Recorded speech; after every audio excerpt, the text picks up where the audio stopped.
Dit is natuurlijk te triest voor woorden. Oorroners nu spelen VV Zwaagwestein de nijcompetitie in HFC 15 uit Hoogkerk. Ze verlenden de wedstrijd werd door VVZ degradeerd naar de 4e klasse. Na de wedstrijd ontstier de rebellie boeten het complex in Grens. Er is een ploegje van uw jeugd, een liedgroepje. Die is belaagd door een grote groep jeugd van Hoogkerk. Of het mensen van Hoogkerk zelf binnen. Of dat er nog een oren bij betrokken binnen, dat is dus net bekend.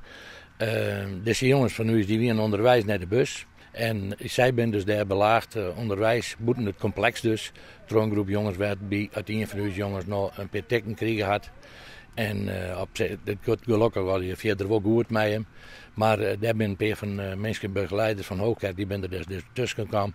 En ja, er wordt nooit gezegd van door Hoogkerk, kijk van hey, wat voor mensen ben dit, wat voor jeugd is dit, jaren die buurtclub.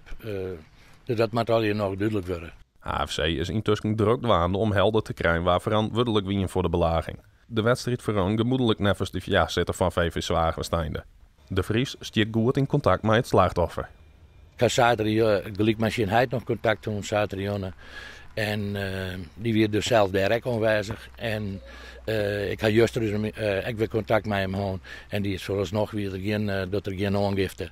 En hij wacht het even nou wat er dus bij Hoogkerk, hoe het daar ruilt te stelt en wat daaruit komt. De club had op het stuit ook nauw contact met HFC 15. Het is al wachten wat hier achterwij komt, omdat er nog een soort onduidelijk is. Ik hoop dat zij de betrokkenen, de daders, zeg maar, achter Helly kennen. En ik ben ervan overtuigd dat zij dan ook adequate maatregelen nemen.